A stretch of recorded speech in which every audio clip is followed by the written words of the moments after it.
আজকের বিশেষ অতিথি আমার বাংলাদেশ পুলিশের গর্ব ডক্টর শাহজাহান, তার পত্নী police super Sirajganj, police super Rajshahi এবং এখানকার পুনাক সভানেত্রী ভাবি আসসালামু আলাইকুম।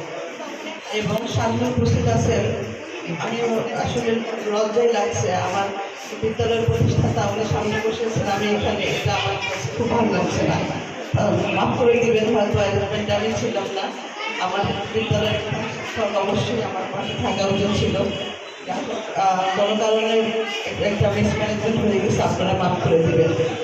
আমি আপনাদের বিচক্ষণতা অবাক হই, বিদ্যালয়ে আগে ছিল কারা সভাপতি, এলাকায় যারা একটু শক্তিশালী বা কিছু টাকা পয়সা আছে তাদের নিয়ে সভাপতি করা হইতো বা হইতো, এখানে এসে তো দেখলাম যেটা আমার চাওয়া, আমার সেই প্রাপ্তিটা, এখানে সভাপতি একজন ডাক্তার আর আপনার মালিক পক্ষ এত ভালো, মানে এটা একটা আদর্শ বিদ্যালয় হওয়ার জন্য যার জরুরি সেভাবে করেছে, কাঠামোটা একদম সুন্দর হয়েছে।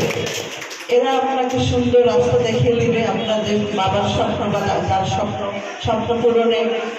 আমার মতো মানুষের থেকে ডক্টর একজন, উনি যেহেতু ডক্টর হয়েছেন, স্কুলে ভালো রেজাল্ট করে হয়েছেন, ওনার সেই জ্ঞানটা কোথায় উনি ভুল করেছিলেন, সেই ভুলটা যাতে না হয় বাচ্চাদের মধ্যে, সেটা শিক্ষা দিতে পারবেন।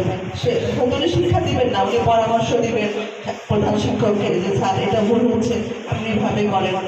সেইটা যে আমার অনেক দিনের চাওয়া ছিল, বিদ্যালয়ের প্রধান পৃষ্ঠপোষক অবশ্যই একজন শিক্ষিত হতে হবে, যে শিক্ষা দিয়ে আসলে আমরা আদর্শ শিক্ষিত সন্তান গড়ে তুলতে পারবো।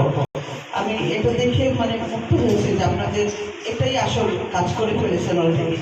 এবং আমি দেখছি যে পজিটিভ ফাউন্ডেশন, মানে এটা একটা পজিটিভনেস কি জিনিস সমাজের জন্য। আপনি যদি পজিটিভ, এটা আমাদের ধর্মে আছে, সব ধর্মে যারা আছেন, আপনি ঠিক করেন যে আমি ওই মানুষটাকে চাই, মন থেকে চায়, একটা দোয়া করলে আপনার প্রতি সে ভালোবাসা আসবেই তার।